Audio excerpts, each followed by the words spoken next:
whenever I see courses advertised, Yeah. they always seem to be private sector people sitting in there. And so my question is, does British industry take training seriously? I mean, do they place any emphasis on that? Because every time I see courses advertised, I've sat on a couple of panels where I've delivered, but the room always seems to be full of public sector. It's almost that public sector seem to take investment in training seriously. Private sector doesn't, because they realise if they spend money on Mr. X and Mr. Y, the likelihood is Mr. X and Mr. Y by the end of the year will have shot off and got themselves a better job.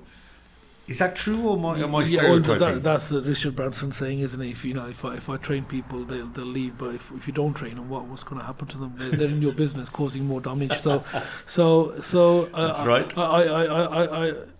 I can relate to that. I think the public sector generally have targets in terms of investment of staff, and they have structured frameworks and competency frameworks.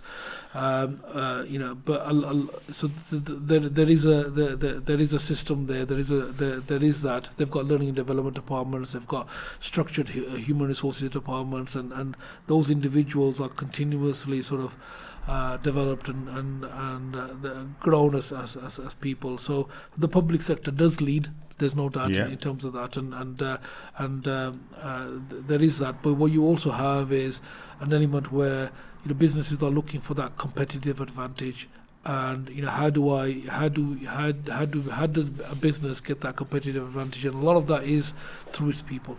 So again, one of the articles, if I can plug that as well, is that every problem in a business is a people problem. Yeah. So it starts from people. So people are your greatest assets, but they can be your greatest liability as well. So it's really about understanding what your assets are, understanding how you develop those individuals, and really being in a position where if they wanted to leave, they can, but they don't want to because they're part of you've created an environment where there's no need for them. It's an environment where they're continuously growing, they're developing, they're challenging, and they've got the flexibilities that they need. So why would they? And that's really what you want to nurture in an environment. So people want to see themselves growing. There are some individuals maybe frightened in terms of training and development and so forth, but it's really that short, sharp burst, and sometimes it starts with one-to-one coaching. It doesn't have to be structured programs outside the organization. What we found is that one of the best ways in terms of management training works when it's delivered as an in-house leadership program. Because what you find is, say you've got 3 or 4 people, or even 10 people, if you can get a group of people together, not only will they learn more about themselves, about the organization, but what you'll find is that they're on a journey together.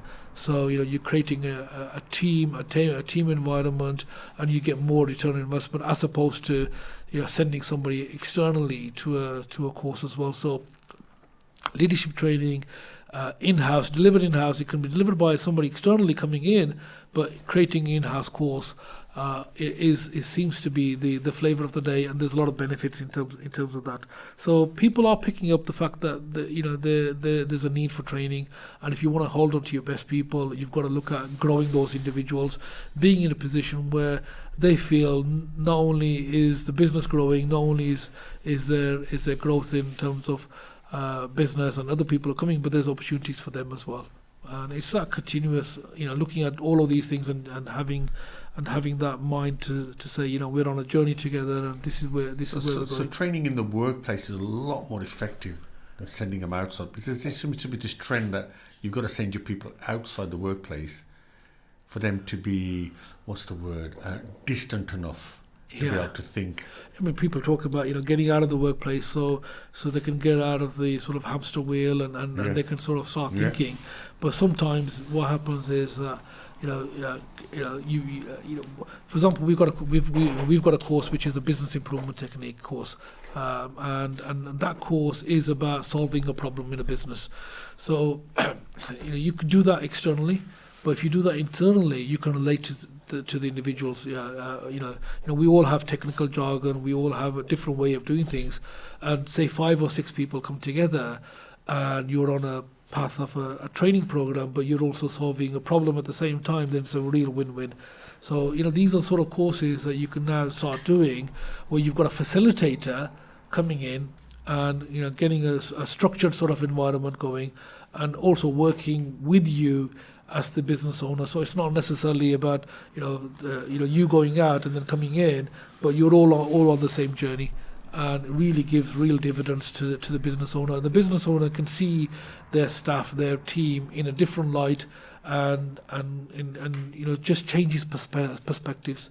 So that's a fantastic way to really not only gel the team and bond the team together, but also really develop and share your ideas in a way without you standing and preaching all the time as maybe a small business owner. So it's really, and you're possibly sitting with them as one of the one of the learners on the same level. So really fantastic way to grow and develop together.